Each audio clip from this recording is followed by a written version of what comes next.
Minister, second contradiction is really, for 60 years or so, I mean, much of the Western world was very open for immigration.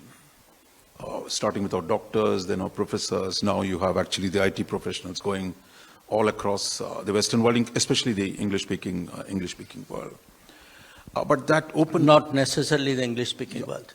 There are some non-English speaking which have actually shown very strong growth in recent times. I'm talking about historically. But across the world, both English-speaking and non-English-speaking world, there is a political and social backlash against too much immigration. So the tension between, the economic needs require some foreign talent, but at the same time, political and social pressures to limit or restrict that immigration. We're seeing that in the H-1B debate in the US. I mean, how are you dealing with this tension that is unfolding? Well, I think a lot of these are issues, Raj, which they have to resolve. Because in many cases, the actual crisis has nothing to do with the mobility of the incoming workforce. I mean, if there are concerns, let us say, in the United States or even in Europe, it is because they very consciously and deliberately over the last 2 decades allowed their businesses to relocate. That was their choice, it was their strategy. So if there is pressure on jobs in many of the developed countries, the pressure on jobs is less because people came in those sectors. It is more because they allowed manufacturing to go out, and you know where. Yeah. So I think they have to find ways of fixing it, and many of them are, because if you see, it isn't only about concerns about immigration or mobility. It is also about loss of jobs and about recreating manufacturing and pulling back, what was allowed to leave over many decades. So I can't give you a simple answer to it, but the part which concerns us is to convince them that mobility, the use of talent across boundaries, is to our mutual benefit. That they would be net losers if they actually erect too many roadblocks to the flow of talent. And particularly if you move into an era of advanced manufacturing, if this will be, you will need more talent, not less talent. Yeah.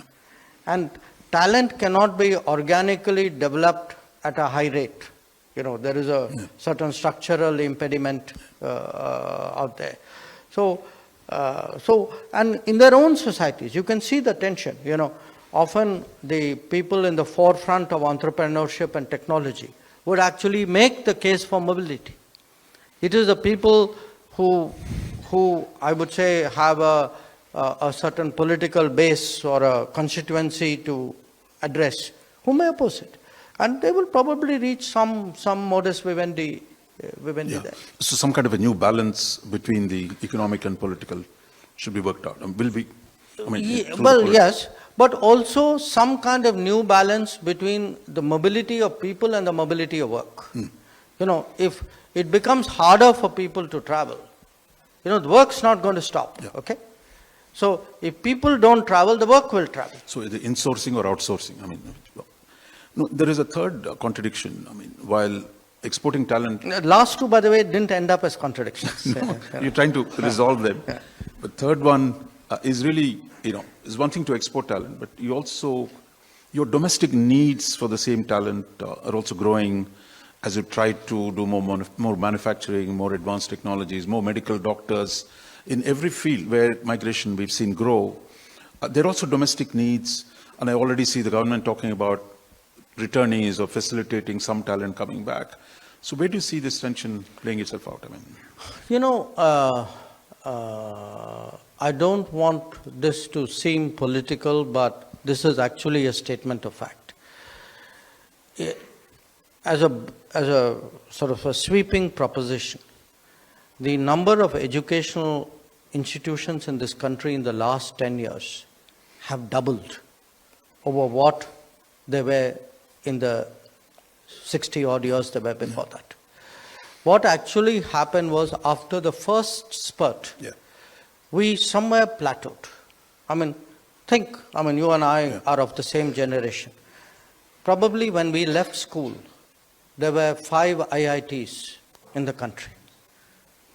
Till when we hit the our middle age, there were still 5 IITs in the country. You know, the manner in which, I'm just using IIT as a shorthand, I mean, don't take it literally.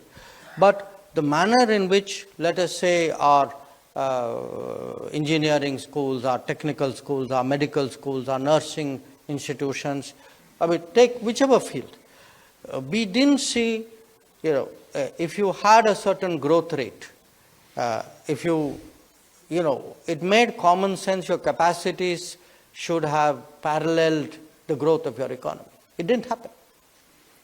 So it's actually been, in the last 10 years, there's been this huge emphasis on increasing capacity.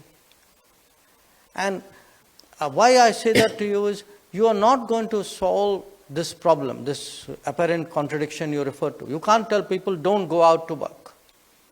It's a freedom of movement. We're a democratic society. They have a freedom to travel. If they get better prospects, of course they will look at it.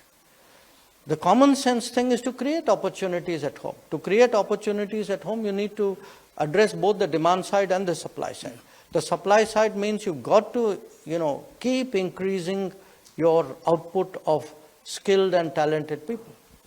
And the demand side would be, unless you are able to post, sustained high growth rates, you're not going to be able to, find opportunities for their employment and retention.